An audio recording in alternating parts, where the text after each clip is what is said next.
limametti.com comme ni ma koy defee semaine bu nekk suñu biir émission Limametti Show nee naa fi mu toll nii élection oblige ñu ngi si présidentielle 2019 te comme gars yi sorti yi dafay bëri moo waral tax sax génn bi bëri nii waaye tey ki may dalal musicien la compositeur la lépp lu jëm si wàllu musique mu ngi si loxoom fii si Sénégal waaye nag tey casquette bi ma koy dalale mooy temps yi dafa am ay sorties yu bëri yu muy def yoo xamante ne si wàllu politique bi la moo waral tax tey sama jàkkaarloog moom fii si place du souvenir muy borom 1000 mélodies Baba Amdy ma koy nuyu am mbégte loolu ak kontaante bi ñu fas yéenee jàkkaarloog moom Baba ñu ngi lay nuyu. waa Ndeye maa ngi lay fay bu baax a baax di nuyu ñi ñuy seetaan di nuyu waa Limametti et j'espère que tey du ma am lu ma metti. tey lay métti rek fii nga xam nar a amee tey moom nata yomb mais Baba Amdy ñu ngi si élection campagne 2019 ñu gis Baba engagé aussi torop di def ay sorties te Baba si casquette bi ñu ko xamee woon mooy wàllu musique lu waral tax nga sóobu si politique bi wala da nga fekk sa mbokk artistes yi ne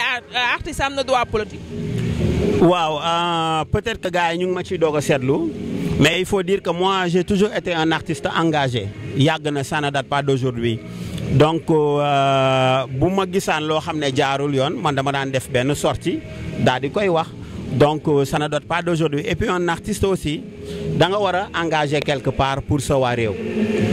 mais léegi Baba Amdy yow yaay avocat Youssou Ndour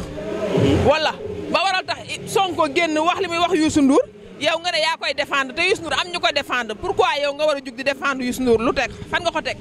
dama bokk ci ay avocat dama bokk ci ay avocat Youssou Ndour parce que Youssou Ndour bul fàtte que ne sama mentor la loolu Sénégal yëpp xam nañ ko c'est pas la première fois ma koy défendre loolu moom je pense que ñëpp xam nañ ko ma rendre ko hommage aussi et puis dafa nekk nit boo xam ne dafa jar défendre et pour man loolu mooy àdduna ñoo bokk art bi c'est le même milieu et puis Youssou dafa def loo xam ne waxu je parle pas sur le plan musical li mu def ci réew mi dafa bëri li mu représenté pour Sénégal et en Afrique dans le monde dafa bëri donc toog di seetaan ce ne serait pas juste et puis du défendre ko rek pour bëgg ko défendre non j'attirais juste l'attention de Sonko parce que Sonko aussi c'est un admirateur mais j'attirais son attention peut-être que les gens l'ont mal pris mais moi je suis un admirateur de Sonko. waaw mais yow Baba Youssou Ndour am na fu mu waxee am na presse am na ay journalistes yu fa nekk am na ay rakam yow fayu ko aussi Youssou Ndour buñ nee yu bala ñu naan Ndour nga jóg taxaw quoi mel ni non man comprendre tuma la. waaw loolu peut-être que yow mës nga ma ko wax. yow mës nga ma ne lu laal waali laal la lu waal Youssou Ndour laal la mais je suis comme ça de nature ñun ñëpp ñoo bokk même milieu bi et je suis sûr que tey jii buñ ma doon naxasal. doole aussi moom dina taxaw il a toujours été quelqu'un pour moi ay frère am lañ peut-être que ñooñu loolu du seen liggéey ça c'est mon boulot maa Youssou yàgg nañu wax. sa boulot la yow tax ku laa Youssou Ndour nga ko wax si nga gaju ko. non en fait pour être sincère j'attirais juste l'attention de Sonko parce que man aussi je suis un admirateur de Sonko. Sonko est très jeune il est né en 74 moo ma mag mais li ma mag bëriwul et je pense que ñun ñëpp en tant que citoyen soo gisee moom muy communiquer nee na ni tu peux attirer son attention pour lui dire boo defee woon nii de defe naa dina gën a yokk sa camp loolu laa wax mais du dama ko ŋaañ wala xas ko moi j'ai pas cette éducation bu xasaate wala dara moi je suis très poli de nature mais Youssou aussi dafa nekk koo xam ne dañ ko war a défendre Sonko ci boppam bi ñu tojee place am mais je l'ai défendu j'ai même dit joxe naa sama studio bu dee ñoom nit dof ak yooyu mën nañ fa ñëw enregistrer Sonko yóbbul ko pour te dire que je n'aime pas l'injustice waaw mais loolu rek la mais y a pas autre chose. non xam nga yow du tey nga nekk avocat Youssou Ndour parce que jamono yële nga xam ne Khalifa Sall sax boobu moo yor maire de Dakar nee woon nga Youssou Ndour dafa war a jël maire de Dakar yow tamit. kenn man laa tàgge ba taw te woo de. waaw pourquoi Youssou Ndour maire de Dakar. non loolu ça ne date pas d'aujourd'hui boobu jàppaguñu Khalifa benn jour ma jot ko téléphone après ma dem bureau ñu ñëw ñu waxtaan bi ñu waxtaanee boobu il était ministre ma ne ko xam nga ñu bëri dañ lay bëgg waxtaan ak yow wala gis la mais duñ ko mën mais comme yàlla def na tey ma am occasion bi man mun naay wax ak yow mun naay waxtaan ak yow ma nekk sa petit frère je pense que le peuple a besoin de toi pas pour nga nekk ministre aujourd'hui mais tey boo nekkoon maire gën a jege askan wi dinañu gën a sentir Youssou Ndour bi loolu laa ko wax. Et puis ñu waxtaan ci lu yàgg il avait compris ce que j'avais dit mais il m'a pas dit oui je vais le faire il m'a dit bon c'est une idée comme dégg nga ko nit ñi di koy wax c'est bien tout le temps nga wax ma. Et d'ailleurs loolu moo tax su ma défendre ko lu yoon la quoi parce qu'on a ces relations tu vois ce que je veux dire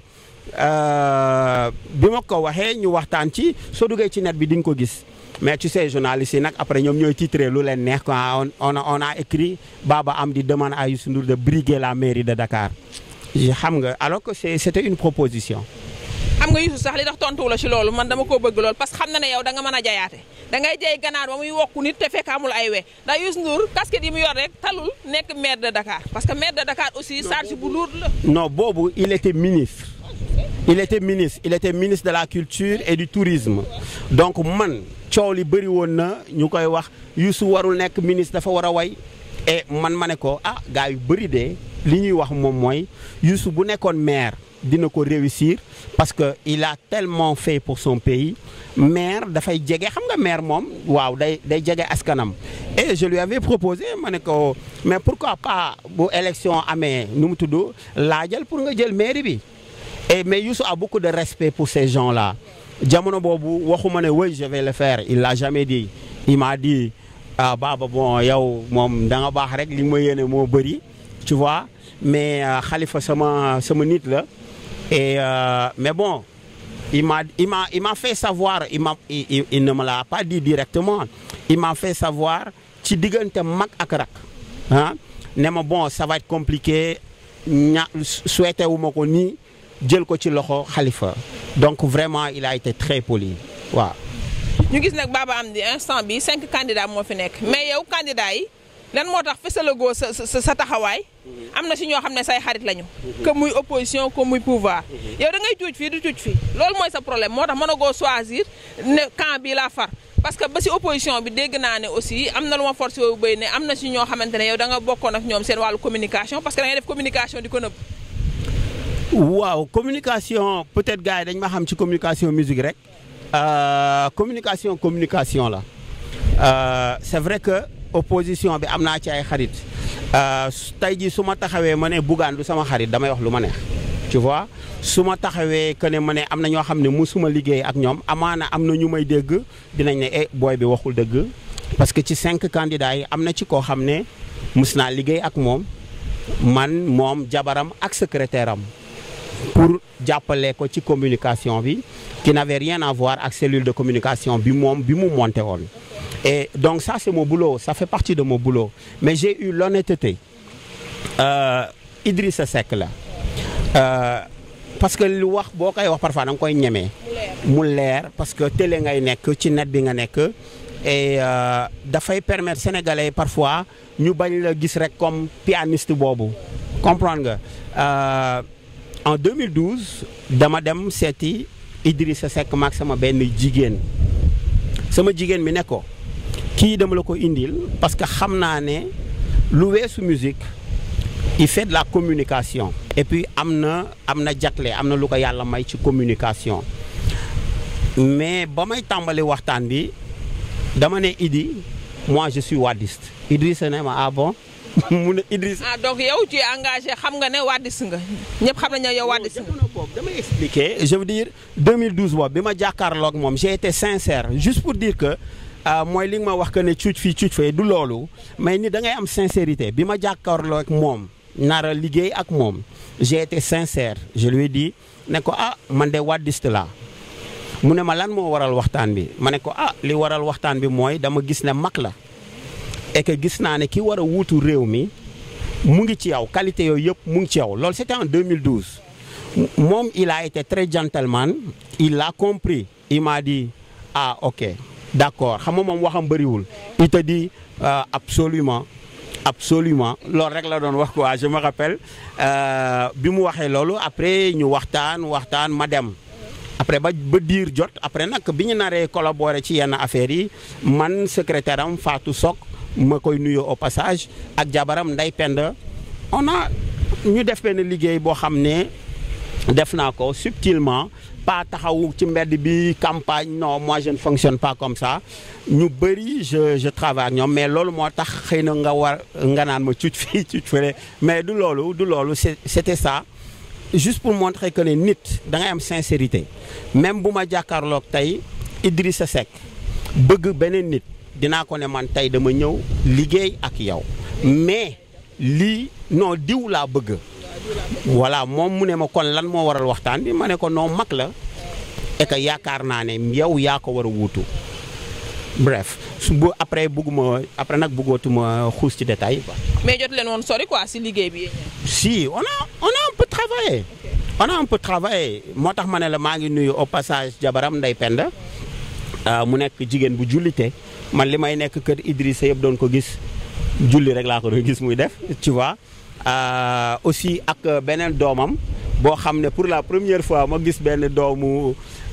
njiit boo xam ne day wàcc ci terrain bi di garder papa ma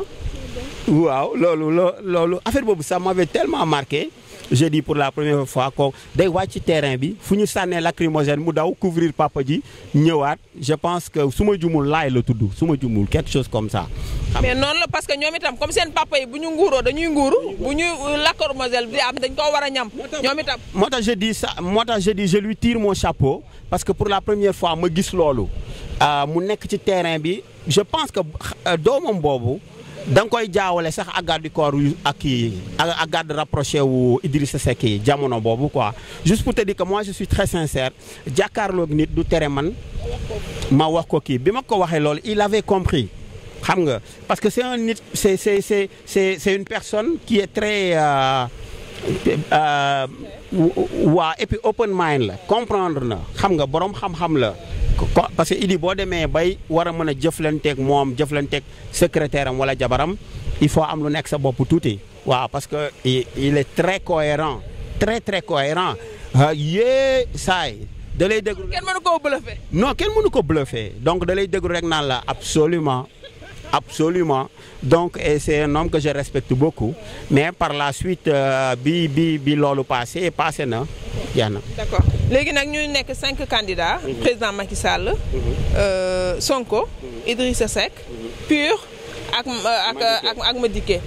ñoom 5 yëpp kan nga ci gën a gis yow en tant que un musicien boo xam ne da nga engagé yow kan nga ci gën a gis profil am mu war a mën a jiite suñu réew. waaw tey jii dama dem ba benn moment dama réer bi li ko indi c'est mooy transhumance yu bëri mais ma tijji sama bët bii rek di xool mais Sénégal yëpp nag xam nañu mbir ci man que dama jeex ci Marième Faye Sall parce que j'ai toujours dit et ça je l'ai toujours dit j'ai dit elle a réussi là où son mari a échoué c'est dans le social. Marième est toujours là pour le social et loolu il faut le reconnaître ñu war ko nangu ñi xam nañ ne dama jeex ci Youssou Ndour yow yaa ko wax léegi tu vois mais je n'ai pas encore de candidat mais quand même il y a des candidats que j'apprécie ñii seen ay force ñii li ñuy def lu baax je l'apprécie ñeneen ñi bon ça reste à désirer c'est un choix personnel boo xam ne en tant que citoyen j'ai le droit de dire kii neex na ma kii lii moo tax. di tak la Sonko lan moo la neex si moom da nga may wax lii la naqari si moom da nga may wax lii ñu avancé lan moo la neex si Sonko ak lan moo la naqari si Sonko. non li ma neex ci Sonko il est très brillant et il est jeune il a de l'audace. waaw lan naqari ci moom. Il doit revoir sa manière de communiquer. D'accord. Communication baaxul. Non, je dis pas baaxul. Il doit rassurer les gens du 3e âge et l'Occident. Très bien. Lan moo la neex ci PUR ak lan moo la naqari ci PUR. Je ne maîtrise pas PUR. Sonko mën naa la wax histoire am yëpp mais je ne maîtrise pas PUR du tout sinon lu ma fi wax fenn la. kon PUR xamaloo ko dara. Non PUR xamaluma ko dara. D'accord lan moo la neex ci Madické Niang ak lan moo la naqari ci Madické Niang. C'est un homme qui est très relax. mu am benn manière bu muy communiquer boo xam ne dafay reetaan loo nit ñi mais en même temps il gagne l'estime des Sénégalais am na ñu bëri ñoo xam ne boo leen laajee tey jii dañ naan la moom laay voter il n'est pas violent dans ses mots C'est quelque chose que j'adore chez lui. Il est très relax et puis il ne calcule pas trop. C'est ce que j'adore chez lui. Gisuma ko. Non non. ma dikkee kon 1 point lan moo la neex ci Idrissa Seck ak lan moo la naqari ci Idrissa Seck. li ma neex ci Idrissa mooy il est très cohérent boo seetloo c'est le seul depuis mu jóge ci nguuru Ablaye Wade delluwul transhumé wul bougé wul pendant toutes ces années tu te dis même lan lay dundee donc ngor bi daf fi nekk musuñu ko déggal histoire u jigéen. Il est toujours chez lui. Je vois son fils sur le terrain. Il est très intelligent. Et il y a une cohérence totale dans ce qu'il dit. Donc, lolu moma neex ci mom. D'accord, lan mo la nakari ci mom? Bo jakkalo nak mom bokay wax lu muy changer lan lay doon? Il a changé. Ci ati il a changé. C'était un président qui se voyait déjà président. Hein? Mais aujourd'hui, il a appris que sur le terrain, il fallait voir les personnes, il fallait se déplacer, s'affronter avec Nini. Et ça, il est en train de le faire. D'ailleurs, lolu motax mu surprendre Nini. Je l'ai dit sur Sunugal 24, té bobu élection yi tambali wul. Journaliste bi nga ngi nan ma Sonko Macky mané ko faté nga kenn. Idrissa Seck, il peut créer une surprise. Et là, il a fait la surprise parce que même sa manière de se taire, c'était un moyen de communication. Président Macky Sall, président sortant bi lan mo la neex ci mom ak lan mo la nakari ci mom. Waxuma nak xaytu Marème Faye nga jël ko tek ko fi. Non. Tu sais, man ma ñëk attirer attention wu nit ñi ci Macky pour leur dire monsieur le président, lolu moy biñu tejé Khalifa Sall. J'ai dit tu risques de perdre l'estime du peuple sénégalais. C'est pas à quelques jours des élections présidentielles nga wara tëjaatee. Quand bi nga nekkee opposant dañ la bàyyi woon nga libre nga am askan wi jàppale la tu vois. Donc bref, pour répondre à ta question aujourd'hui, man li nga xam ne neexuma ci Macky Sall mooy xamalaan c'est avec la justice. Ça je le dis haut et fort. Loolu neexuma ci justice bu ñu toogaatoon maak moom loolu lii laa koy wax. Neexu la ci justice c'est-à-dire? Non, la manière dont la justice fonctionne. Tu sens que il y a la main du gouvernement. Je ne dirais pas du président, mais tu sens qu'il y a la main du gouvernement. Et la justice doit être libre et indépendante. Man loolu laa gëm, loolu laa jàng. Parce que man je ne suis pas un musicien toog fii di kandang-kandangi déedéet. Comprends nga li may expliquer? Loolu mooy li ma doon déranger et je l'ai toujours dit. Loolu su ma la déggee dafa mel ni comme tëju Khalifa Sall ak Karim Wade yooyu yëpp. loxo gouvernement bi dafa nekk ci biir. Oui, il faut quand tu as une lecture ngay waxal te yàlla tax parce que tey jii su ma fi weddee lii boo delloo ci internet bi non boo delloo ci internet bi di nga dégg audio boo xam ne Baba Amdi dina ne Macky tu es en train de perdre l'estime du peuple. C'est pas à quelques jours des élections présidentielles ngay jàppalu yenn nit yi. Donc wax dëgg bi tey bu ma jàkkaarloog nday pettaaw ma bañ ñu defal ma vaar mooy que musuma d'accord ci loolu. Maintenant pour répondre ci li ngay wax beneen bi. li la naqari avant may ñëw ci moom yow gisoon nga ne Khalifa Sall mënoon na gësam nag nguur gi carrément. Pourtant non mënul woon gësam nguur gi il fallait laisser Khalifa moom may Khalifa doole bi mu am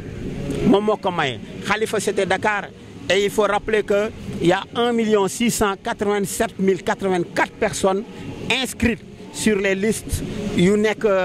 sur Dakar. Je ne parle pas de l'ensemble des régions parce que mon Khalifa était plus Dakar sans compter sa base et tout ça. Su ko bàyyi woon peut-être doole bi mu am du ko am. Waaw mais aujourd'hui xam nga sénégalais yi dañuy mën a sot. Waaw le sénégalais ne vote pas par comment dirais-je encore par conviction wala par bilan. Waaw non mais dafa am vote ethniciste dafa am vote par passion dafa am vote par mbokk fibre xam nga dafa am vote parce que sama bàjjen mooy seeg sa bàjjen rakku kii nangam loolu dafa am Sénégal et c'est des réalités qui existent et quand tu attires l'attention d'une personne parfois dañuy foog ne da nga contre nit bi alors que da ngay attirer attention pour mu bàyyi xel c'est ça. Mais nga gis góor gi moom bokkul si campagne bi ah. waxaguma lu ma neex ci moom. si Macky Sall si Macky Sall waxaguma si Macky Sall lan moo neex si moom. kon li nga wax yëpp dafa naqari si Macky Sall. non loolu moo ma naqari. d'accord léegi lan moo neex si Macky Sall. il a fait de bonnes choses. Je te donne un exemple benn boo xam ne peut-être que intellectuels yi may déglu ñu si bëri bokk autant pour moi dinañ comprendre li may wax. FMI au temps de Wade FMI s'était retiré mais avec le gouvernement Sall FMI dafa ñëwaat ça c'est des trucs yoo xam ne c'est important pour dëkk. FMI pour ñu ko xamul mooy ñuy joxe xaalis bi. waaw mais FMI du joxe FMI garantie lay gën a def FMI garantie lay gën a def FMI dafa ñëwaat et ça c'est important beneen bi moom mooy il faut voir que il a fait énormément de choses ci infrastructure yi on a vu Ila Touba on a vu l'aéroport qu'il a terminé on a vu surtout nag bi ma gën a neex mooy pont bi relier Gambie ak Sénégal tu vois ça. Et puis en dehors de ça couverture maladie universelle bi c'est très très bien xam nga il faut reconnaître li nit ki di def et puis beneen affaire am bu ma neex mooy DER nekkalu la fi nekkalu ma fi nekkalu fi kenn DER ñëpp la fi nekkal man conseiller naa ay nit ba sonn ñoo xam ne dimbali naa leen ñu def seen ay projet dugal ko DER et ñooñu financé nañ leen je dis bravo donc mënuma ci xëpp dara. léegi ñu ñëw si góor gi notre góor gi national mi nga xamante ne yow moom nga bëgg sa xol. moom nga bëgg sa xol wala bëggatoo ko. non bëgg naa ko. très il faut nga bëgg ko mënoo ko bañ. très bien léegi nag mu ñëw changé données yëpp parce que moom bokkul si campagne bi mais fi mu toll dafa mel ni voilà c'est ça. non man sa question bi dafa doy waar parce que gis nga li ngay wax nii am na ñu nekk ci campagne bi. bàyyiwuñ ci xel dañu foog ne góor gi day buri rek dafa changer données yi te dina gën a changer données yi dina yéeme lool parce que nit bu ñëw balaa muy ñëw mu def benn déclaration mu ñëw saay bu nekk mu gisee ak nit presse bi taxaw mu neewul ne kii laa àndal ça veut dire qu'il prépare quelque chose c'est quelqu'un de très intelligent très intelligent ñun nag dañu sàggan y a beaucoup de choses yoo xam ne je te donne ñun dañu tàmm di wax ne bon li xew Sénégal yëpp am na musiba yoo xam ne du fi dal ma ne leen am na benn audio bu ma def ma ne leen suñu fàttalikoo mun na mooy ca Makka pour nit ñi y a eu 700 morts ci ñoo xam ne dañu demoon siyaare ji yonent bi sallallahu alayhi wa sallam donc loolu bu xewee foofu mën na xew fenn fu nekk Afrique ba mu dalee nekk Afrique ba tey soo calculer 50 dernières années yi y a eu 89 coups d'état 89 et 22 de ces présidents tués donc xam nga loolu il faut tenir en compte beaucoup de choses am na yoo xam ne du lépp la ñuy wax ci àdduna mais il faut qu'on veille sur beaucoup de choses balaa muy dal suñu kaw. Je ne parle pas de lii mais dama ne rek nañu tijji suñu mbët ñu xool mais man bu may xeex ak yow du ma la wax ne lii laay def. kon pour yow stratégie bu mu teg la boo xamante ne nii balaa dernière minute. il va gis nga Wade li mu leen di wax Wade aime trop le Sénégal pour leur dire dem leen lakk bureau de vote yi maintenant am na stratégie woom moom perso parce que man yow ci làmb buñ ko amee. man duma la wax ne nii laa lay daane fii laa lay jàppee sama mystique lii la duma la ko wax dama lay nax ba keroog ñuy daje ma def la ma def la ma war a def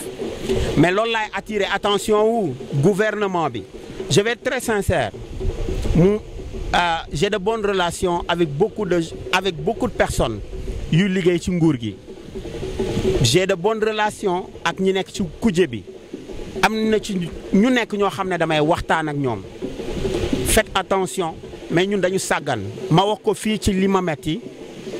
dama waxtaan ak ñu bëri ñu nekk ci gouvernement bi mais dañu sàggan mais mbir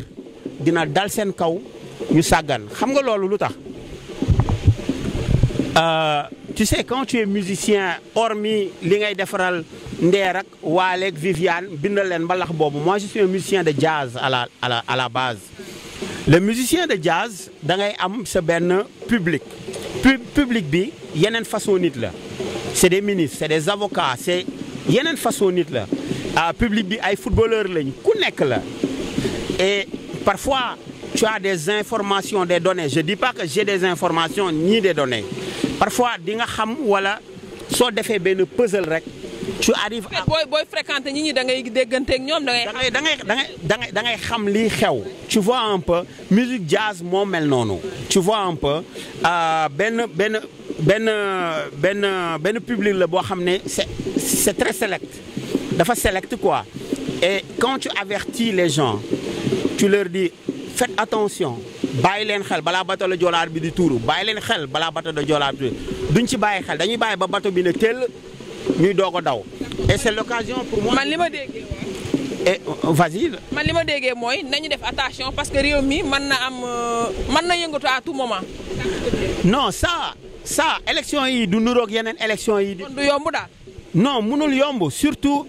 élection yi de contraire li daan am la xam nga avant nit ñi dinañ taal pneu def lii biir Dakar loolu mën na bañ a am mais gis nga bu ñu waxee ki gagné il faut pas que nit ñi rêver foog ne dañuy jël ay téléphone non ça ne va pas se passer comme ça les choses ne vont pas être faciles pas du tout soxlawul pétaw soxlawul xam-xam excusez-moi il suffit juste ngay xool ngay tijji sa bët nga boo nekkee ci biir parce que tu sais le dernier mot ne revient pas au peuple ça ne revient pas à l'opposition le dernier mot tey jii soo ko naree wax c'est très compliqué tu sais l'Occident aujourd'hui. Vous pensez que le dernier mot revient au peuple sénégalais? Non le dernier mot da ngay xool li xew bërki démb Venezuela da ngay xool li xew ci yenn dëkk yi lan moo xew c'est la France qui a bon je vais pas aller là-bas lan moo xew Gambie bërki démb Gambie la fa xewoon mais mujj gi kan moo décidé pour que Yaya Jammeh dem yónnee nañu jaabante nañ lu ne xew na tu vois ce que je veux dire rappelle-toi du printemps arabe lan moo doon xew il faut revenir en arrière pour comprendre l'histoire et soo comprendre certaines choses nga xool élection yële ak ñii du benn parce que am na ñoo xam ne gis nañ déjà couloiru palais bi soo leen ne lii ngeen am ci pourcentage ça va être compliqué. D'accord yow kon si ni ma la déggee pour yow élection yi premier tour day am wala comme par exemple mën nañu gagner premier tour wala mën nañ dem deuxième tour yow ban nga jàpp catégorie. Sérieusement am na info yoo xam ne je préfère ne pas le dire parce que du def lu dul yee fitna xam nga lu tax l'internet dafa doy waar fu nekk lay dem moo gën a gaaw télé bi mais il faut juste retenir une chose que pourtant damay seetaan benn émission ñu ne général Mansour Seck xaw ma moom message bi mu joxe mooy ngal ki gagné félicité leen ko ñi ñu gagné na ngeen am fair play c'est un message très fort qu'on n'a pas réussi à décrypter seetaanaatal émission jàkkaarloo boobu bii passé la c'est un message très fort parce que tout simplement il s'inquiète xam nga léeg-léeg wax day ñëw. waaw man sama question nga tontu dama bëgg a xam ndax yow foog nga ne premier tour la ñuy gagner wala deuxième tour faaw ma am waaw wala déet. je vais te dire une chose il y a 6 687 084 personnes inscrites ci Sénégal et tout de suite après c'est Dakar avec 1 687 à 684 Dakar doo nit du koy faral di gagner benn nit Dakar est très compliqué dañ koy faral di séddoo Macky am na base électorale bu dëgër Idrissa Seck am na base électorale bu dëgër Sonko am na ko au niveau de la diaspora ça je sais que ne au niveau de la diaspora il va les battre largement ça c'est sûr mën nga ko bind loolu mooy li am mais malheureusement diaspora bi 306 000 inscrits la maintenant li ci yokk ak loolu je ne sais pas mais loolu moo am ba dernière ba nouvelle yu mujj yi. tu vois un peu quand tu fais tes calculs nga xool après position Idy dafa baax trop je vais être très sincère après Dakar c'est tout de suite Thiès avec 906 000 et Thiès depuis des années lu tax Thiès Idy perte ko xam nga loolu doy na waar 906 000 soo ko téyee yow sa loxo je dis pas que 906 000 yëpp moo ko moom am na ñu mu koy bokkal ñoom Abdou Mbow et consorts si on rentre dans les problèmes de mathématiques ça va être compliqué mais daal jàppal ne boo amee 906 000 war a séddoo gars yi Dakar région bu nekk nga am fa dara ak sa coalition tu risques de faire très très mal. d'accord léegi yow man ba léegi tontu woo ma c'est que man Baba Andi man xamee moo ko woon nii Baba dama koy poser benn question waaw wala déet mu bañ ma si tontu di ma wax ay chiffres dama ne premier tour day am fa lay yem wala dina am deuxième tour catégorique. Sérieusement moi la réponse je l'ai hein. mooy la. ah ci sama yaakaar hein. mais. yaakaar mooy deuxième tour day am wala du am. non man xam lu ma bëgg dama. Baba daw na Sénégal Baba daw na musuma gis Baba waaf mais tey waaf na Baba deuxième tour day am wala. non ça va être compliqué. Baba lan ngay tàggatoo ndax émission yi moom tey c'est 100% politique ñu ngi lay féliciter nag si kii boobu la Waly DJ nu mu tuddati. waaw Waly yow la ko DJ di wane ne daal yow daal problème nga parce que Baba léegi dafay far torop man Baba bii dama ko xàmmeetu. du question non du far xam nga aujourd'hui merci ci félicitation bi adduna noonu la il a été un grand monsieur il a été reconnaissant mu xam ne am na lu ma liggéey ci carrière am mu wax ko parce que lu weesu bindal Waly way wala defal ko musique je l'aide dans sa communication des fois dans ces événements et ça il l'a reconnu démb encore maa ngi koy dégg muy waxaat sama tur xam nga loolu dafa neex parce que yëg rek moo ku rëyul rek mooy ñàkk bañ a mën loolu et j'en suis très fier parce que dama ko daan jooy lu bëri doon wax que ne bon artistes yi duñu reconnaissant parce que bu fekkee ne tey 10 way day jaar ci télé bi mu wër la ne 7 yaa ko bind tudduñu la dana daan metti mais tey ferel na samay rangooñ pour dire merci à Waly encore pour ce qu'il a fait mais attention xam nga yaa ngi naan ma day cuuc fi attention effectivement je travaille pour tout le Sénégal Pape Diouf su ñëwee ma liggéey ak moom comment il s'appelle Sidi Diop je lui prépare quelque chose man Sénégal laa fi nekkal. moom musique moom dañ ciy ñëwaat tey moom c'était 100% politique mais du ñàkk comme yow suñu nit nga bu la Waly déjee loolu day baax pour ñu féliciter la et ñaanal la aussi. et puis di féliciter une personne importante ci carrière Waly parce que pour def lii mu def il faut nga am jabar boo xam ne elle est compréhensive waaw c'est-à-dire man dama jëlaat affaire bi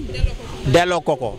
Paco mu ngi ma ko doon indil mais Paco bu ko indi dellool ma ko soxna donc loolu moom mooy bi gën a. mooy bëgg Waly bu la koy indil mu indil loo ko sa kër man ak yow ñu ànd ak li ma métti ñu delloowaat ko soxna. loolu ce serait pas mal. loolu ce serait pas mal kon dinaa ko wax Paco Diaz Turian boo indee affaire bi dinañ ànd ak Ndeye Petaaw waaw ak li ma métti ñu indi ko studio